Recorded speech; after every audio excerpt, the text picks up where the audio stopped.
Before an African warrior stepped onto the battlefield, he did something most modern soldiers would never imagine. Some drank powerful medicines mixed by men who claimed to command the unseen. Others knelt before priests who said they could read the will of the gods. Some avoided their wives for days. Others swore oaths so binding that breaking one could destroy not just a man, but his entire family. From the Zulu kingdom of southern Africa to the Yoruba city-states of the West, battle did not begin when the first spear was thrown. It began days before, in rituals, sacrifices, and preparations that warriors believed could decide who lived and who died. So what did African warriors actually do before battle? Let's find out. For many African societies, preparing for war was never only about sharpening weapons. It was about cleansing the warrior's body and his spirit. Among the Zulu, who built one of the most feared military systems on the continent in the 1800s, warriors were doctored before any major campaign. Specialist war doctors, the Izinyanga, prepared protective medicines known as intalezi. Warriors were sprinkled with it.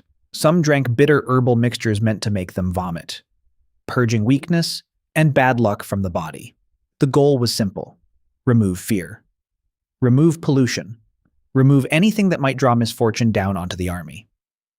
Before an army marched, many African kingdoms first sought permission from beyond the physical world. Among the Yoruba of West Africa, priests called Babalawo performed Ifa divination to read whether the moment favored war. Across much of the continent, the dead were not gone. Ancestors were believed to watch over the living and to be angered or pleased by the choices of those they left behind. So offerings were made. Prayers were spoken. Signs were read in shells, in bones, in sacred verses.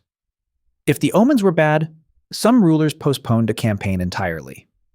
To march against the warning of the spirit world was considered reckless, even suicidal. Across Africa, warriors rarely entered battle without some form of protection they could carry on the body. In much of West Africa, small leather pouches holding sacred objects and written verses, often called gris, were worn around the neck or bound to the arm. Elsewhere, bracelets, horns, animal parts, and charms were prepared by ritual specialists. Some believed these objects could turn aside a blade, or even a bullet. Others believed they carried courage itself. Whether the power was real is beside the point. The effect on the mind was not.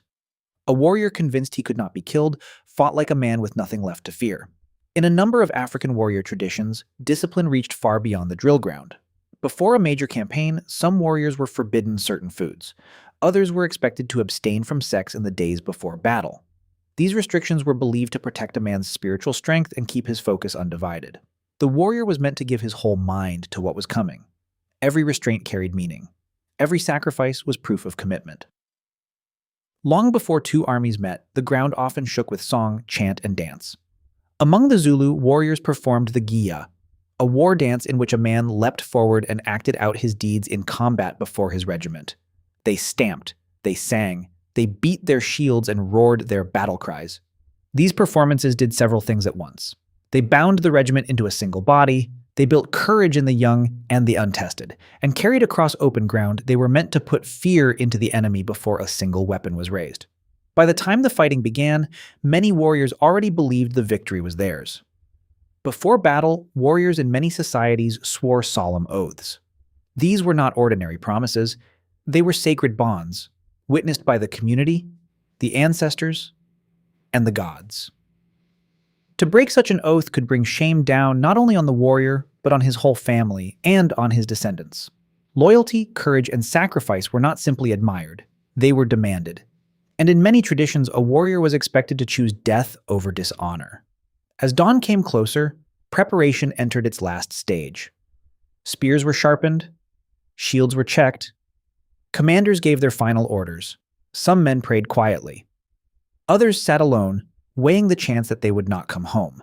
The rituals were finished, the ancestors had been consulted, the medicines had been taken.